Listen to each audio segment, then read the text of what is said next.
ये तो इस आंदोलन के उभार से घबराहट में बढ़ा ये, और इससे उनका अपना ही जो तर्क अग्निपथ स्कीम के विषय में दिया जा रहा है उसको डिफीट करता है कि हम आर्मी की उम्र घटाने के लिए, आर्मी को जवान बनाने के लिए सब कुछ कर रहे हैं।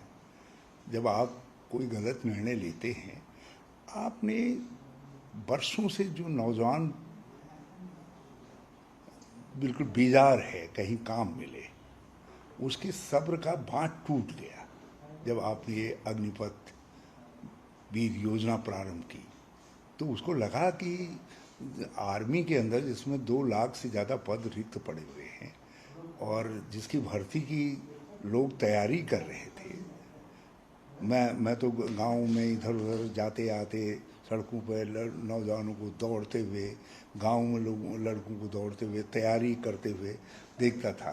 तो वो लड़के तो निराश हुए ही हुए हैं, मगर उसके साथ जो और दूसरे बेरोजगार भी थे उनको लगा ओह, जब यहाँ ठगी हो रही है आर्मी वाले में और जगह भी रेलवे में भी कुछ बहाने बनाए जा रहे हैं, सब बनाए जा रहे हैं, तो ये सारी जो निराशा है वो नौजवानों के आक्रोश के रूप में फूटी है।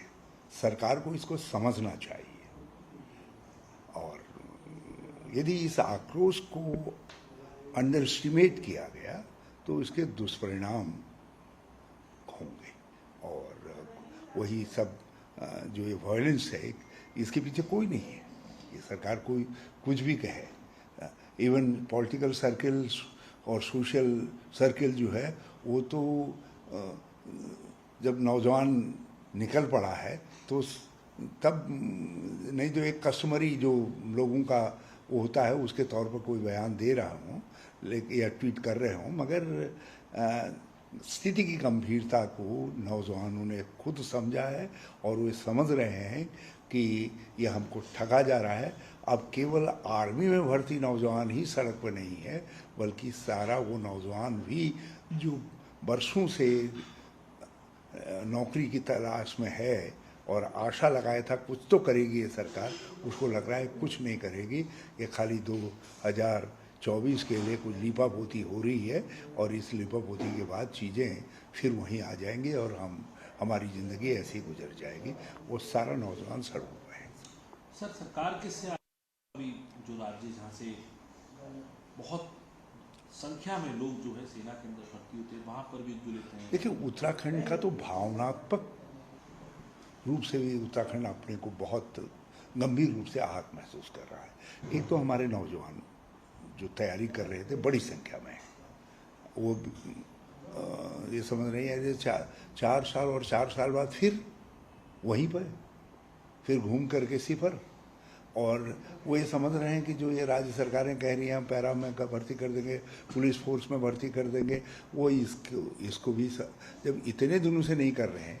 पैरामिलिट्री की भर्तियाँ भी तो वो है हमारे वहाँ। पुलिस की मैं भर्ती करके गया था जो है, और उसके बाद में 2 चुनाव हार लिया, लेकिन आपने पुलिस में भी भर्तियाँ नहीं की हैं, दूसरी भर्तियाँ नहीं की। उत्तराखंड जैसे छोटे राज्य में 80,000 के करीब पद विभागों में रिक्त पड़े हुए हैं और सारे हिंदुस्तान की यही कहानी है, सेंट्रल गवर्नमेंट के पदों की यही कहानी है। और उत्तराखंड के नौजवान जो ये 25% कह रहे हैं हम रिटेन करेंगे, वो ये समझ रहा है कि इसमें ज़्यादातर वो पद हैं जो बंदूक उठाने और सीने पे गोली खाने और गोली मारने वाले नहीं हैं, कुछ दूसरे तरीके के काम हैं। ये उनको सौंप दिए जाएंगे। वर्चुअली हमारे हाथ, किसी का हाथ कुछ भी नहीं आ रहा है, इस 25% में भी कुछ नहीं मिल रहा है। और फिर दूसरा, उत्तराखंड के एक्स सर्विसमैन दूसरे लोग भी आते हैं। हमारे वहाँ रेजिमेंट कल्चर बड़ी गहराई तक प्रभावित करता है, चाहे Kumaon regiment, Garhwal regiment, Naga regiment, Dogra regiment, जितने भी हैं पंजाब, ये सारी रेजिमेंटें जो है एक सेंटिमेंट भावना से जो बरसों से बिल्ट हुआ है उसके साथ जुड़ा हुआ है। और लोगों को लग रहा है कि इससे तो जो है धीरे धीरे जो है रेजिमेंट कल्चर आर्मी में समाप्त हो जाएगा। तो इसलिए वहाँ का एक्स सर्विसमैन भी अपने को आहत महसूस कर रहा है। सर, एक और आखिरी सवाल आपसे, राजनीति से जुड़ा। अशोक गहलोत हैं, उनके भाई के घर पर सीबीआई ने आज रेड करी है और फर्टिलाइजर स्कैम के का हवाला दिया गया, फर्टिलाइजर स्कैम के मुतालिक वो रेड हुई है, उसको कैसे देखते हैं? ये कांग्रेस के लोगों का, नेताओं का मनोबल तोड़ने के लिए कोशिश है, और सभी किसी न किसी तरीके से इस उसमें है। और मैं समझता हूँ कि इस बात को सब समझ रहे हैं। पहले कुछ ऐसी स्थितियाँ आई तो आपने ईडी भेज दी उनके वहाँ, अब आपको लगा कि यार ईडी में तो कुछ हो नहीं पाया तो आप आपने सीबीआई भेज दी।